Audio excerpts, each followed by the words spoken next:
ಮತ್ತೆ ನಮ್ಮ ದೇಶದ ಸಂಸ್ಕೃತಿಯನ್ನು ನಮಸ್ಕಾರ ಮಾಡಿದ್ರೆ ಪ್ರತಿ ನಮಸ್ಕಾರ ಮಾಡೋದು. ಏನ್ ಕಲಿತಾ ಇದ್ದೀವಿ ನೀವು ಸ್ಕೂಲಲ್ಲಿ?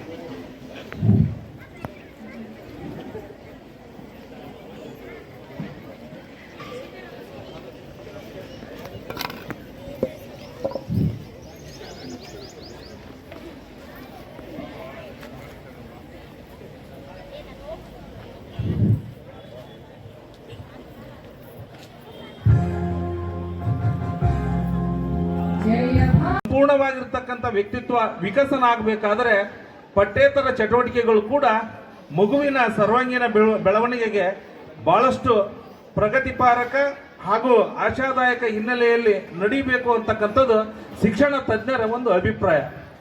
ಇದರ ಹಿನ್ನೆಲೆಯಲ್ಲಿ ನಮ್ಮ ಘನ ಸರ್ಕಾರದ ನಮ್ಮ ಇಲಾಖೆಯು ಬಹಳ ವರ್ಷಗಳಿಂದ ಶಾಲಾ ಮಟ್ಟದಲ್ಲಿ, ಕ್ಲಸ್ಟರ್ ಮಟ್ಟದಲ್ಲಿ, ತಾಲೂಕಾ ಮಟ್ಟದಲ್ಲಿ, ಜಿಲ್ಲಾ ಮಟ್ಟದಲ್ಲಿ, ರಾಜ್ಯ ಮಟ್ಟದಲ್ಲಿ ವಿವಿಧ ರೀತಿಯ ಸ್ಪರ್ಧೆಗಳನ್ನು ಏರ್ಪಡಿಸುವುದರ ಮೂಲಕ ಸ್ಪರ್ಧಾತ್ಮಕ ಮತ್ತು ಭವಿಷ್ಯತ್ತಿನ ಒಂದು ಜಗತ್ತಿನಲ್ಲಿ ನೈತಿಕ ಮೌಲ್ಯಗಳು ಮತ್ತು ಪ್ರತಿಭಾ ಸಂಪನ್ನ ಮಕ್ಕಳನ್ನ ನಾಡಿಗೆ ಅರ್ಪಣೆ ಮಾಡ್ತಕ್ಕಂಥ ಒಂದು ಕೆಲಸವನ್ನ ನಿರಂತರವಾಗಿ ಮಾಡ್ತಾನೆ ಇರುತ್ತೆ. ಈ ಒಂದು ಹಿನ್ನೆಲೆಯಲ್ಲಿ ಇವತ್ತ ನಮ್ಮ ಒಂದು ತಾಲೂಕಿನಲ್ಲಿ ಶಾಲಾ ಮಟ್ಟದಲ್ಲಿ ಮತ್ತು ಕ್ಲಸ್ಟರ್ ಮಟ್ಟದಲ್ಲಿ ಪ್ರಥಮ ಸ್ಥಾನವನ್ನು ಪಡೆದುಕೊಂಡಿರ್ತಕ್ಕಂಥ ಇವತ್ತು ಏನು 39 ವಿವಿಧ ವಿಭಾಗಗಳಲ್ಲಿ ಭಾಗವಹಿಸಲಿಕ್ಕೆ ವಿವಿಧ ಕ್ಲಸ್ಟರ್ಗಳಿಂದ ಬಂದಿರತಕ್ಕಂಥ ಸರ್ಕಾರಿ ಅನುದಾನ ರಹಿತ ಪ್ರಾಥಮಿಕ ಮತ್ತು ಪ್ರೌಢಶಾಲೆಗಳಿಂದ ಇವತ್ತು ಆಗಮಿಸಿರ್ತಕ್ಕಂಥ ಒಟ್ಟು ನಮ್ಮ ಮಕ್ಕಳ ಸಂಖ್ಯೆ 700 ಮಕ್ಕಳು ಇವತ್ತ ಈ ಒಂದು ಸ್ಪರ್ಧೆಯಲ್ಲಿ ಭಾಗವಹಿಸ್ತಾರೆ. ಇವರಿಗೆ ನಾವು ನಿರ್ಣಯವನ್ನ ಮಾಡಲಿಕ್ಕೆ 96 ಜನ ಅನುಭವಿಕ ಮತ್ತು ನುರಿತ ಶಿಕ್ಷಕರನ್ನ ಇಲ್ಲೇ ನಾವು ಆದೇಶವನ್ನು ಕೊಟ್ಟು ತೀರ್ಪುಗಾರನ್ನಾಗಿ ಇವತ್ತ ನಾವು ಮಾಡಿದ್ದೇವೆ. ಹಚ್ಚೋಣ ಜ್ಞಾನದ ದೀಪವನ್ನು, ಹೋಗಲಾಡಿಸೋಣ ಅಂಧಕಾರದ ಅಜ್ಞಾನವನ್ನು, ಬೆಳಗಿಸೋಣ ಮನಗಳ ಪ್ರೀತಿಯ ಬೃಂದಾನವನ್ನು.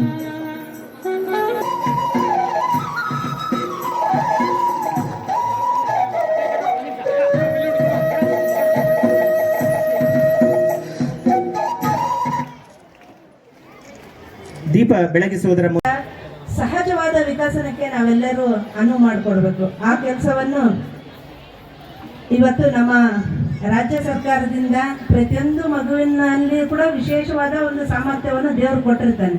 ಅದನ್ನ ಗಮನಿಸಿದಂತ ಅವರ ಶಾಲೆಯ ಶಿಕ್ಷಕರು ಇವತ್ತು ಆ ಮಕ್ಕಳಿಗೆ ಒಂದು ವಿಶೇಷವಾದಂತಹ ಒಂದು ವೇದಿಕೆಯನ್ನು ಕಲ್ಪಿಸಿ ಅವರಲ್ಲಿ ಸೂಕ್ತವಾಗಿ ಅಡಗಿರ್ತಕ್ಕಂಥ ಒಂದು ಕಲೆ ಇರ್ಬೋದು ಅಥವಾ ಬೇರೆ ಯಾವುದೇ ರೀತಿಯಾದ ಒಂದು ವಿಶೇಷವಾದ ಸಾಮರ್ಥ್ಯವನ್ನು ಅವರಿಗೆ ಒಂದು ವೇದಿಕೆಯನ್ನು ಒದಗಿಸೋದ್ರ ಮುಖಾಂತರ ಇವತ್ತು ಆ ಕಾರ್ಯಕ್ರಮಕ್ಕೆ ನಾವಿಲ್ಲಿ ಚಾಲನೆಯನ್ನು ಕೊಟ್ಟಿದ್ದೇವೆ. ಪ್ರತಿಯೊಂದು ಮಗು ಕೂಡ ನಮ್ಮ ದೇಶದ ಆಸ್ತಿ ಮತ್ತು ನಮ್ಮ ಕುಟುಂಬದ ಆಸ್ತಿ ಕೂಡ ಹೌದು.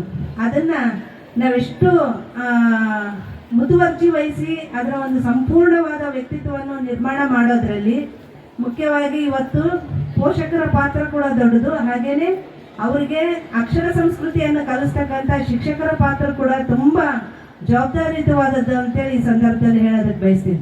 ಇವತ್ತು ನಾನು ಸಾಕಷ್ಟು ಆ ಕಡೆ ಅವರ ಪಾಲಕರು ಪೋಷಕರನ್ನ ಗಮನಿಸ್ತಿರ್ತೀನಿ. ಎಲ್ಲ ಪಾಲಕರು ಪೋಷಕರು ಬರೀ ತಮ್ಮ ಮಕ್ಕಳು ಏನಪ್ಪಾ ಅಂದ್ರೆ ತಾವು ಕಂಡಂತ ತಮ್ಮ ಒಂದು ಅಪೂರ್ಣಗೊಂಡಂತ ಕನಸುಗಳನ್ನು ಇವತ್ತು ತಮ್ಮ ಮಕ್ಕಳಲ್ಲಿ ಕಾಣೋದಕ್ಕೆ ಪ್ರಯತ್ನ ಮಾಡ್ತಾರೆ. ಆ ಮಕ್ಕಳಲ್ಲಿ ಬಲವಂತವಾಗಿ ಅದನ್ನು ಹೇರ್ತಕ್ಕಂಥ ಪ್ರಯತ್ನ ಮಾಡ್ತಾರೆ. ಅದರಲ್ಲಿರ್ತಕ್ಕಂಥ ಸಹಜವಾದಂಥ ಒಂದು ಆಸಕ್ತಿಯನ್ನು ಗಮನಿಸಿದೆ ತಮ್ಮ ಅಪೂರ್ಣಗೊಂಡ ಕನಸುಗಳನ್ನ ಆ ಮಗುವಿನಲ್ಲಿ ಬಲವಂತವಾಗಿ ಹೇರಿ ತಮ್ಮ ಕನಸುಗಳನ್ನ ಆ ಮೂಲಕ ನನಸು ಮಾಡ್ತಕ್ಕಂಥ ಪ್ರಯತ್ನ ಮಾಡ್ತಾ ಇದ್ದಾರೆ. ನಾನೆಲ್ಲ ಪಾಲಕ ಪೋಷಕರಲ್ಲಿ ಮನವಿ ಮಾಡ್ಕೊಳ್ತೀನಿ. ಅದೇ ಮಗು ಅಂತಂದ್ರೆ ಸಹಜವಾಗಿ ಅದು ಒಂದು ಹೂವಿನ ತರ ಮಗುನ ನಮ್ಮ ಮಗು ಅಂದ್ರೆ ಒಂದು ಹೂವಿಗೆ ನಾವು ಹೋಲಿಸ್ತೀವಿ. ಅದನ್ನ ಯಾವತ್ತಿಗೂ ಬಲವಂತವಾಗಿ ಅರಳಿಸುವಂತ ಪ್ರಯತ್ನ ಪ್ರಯತ್ನ ಮಾಡಬಾರ್ದು. ಅದು ಸಹಜವಾಗಿಯೇ ಅದರ ಬೌದ್ಧಿಕ ವಿಕಸನಕ್ಕೆ ನಾವೆಲ್ಲರೂ ಅನುವು ಮಾಡಿಕೊಡ್ಬೇಕು ಅಂತೇಳಿ ನಾನೆಲ್ಲ ಪಾಲಕ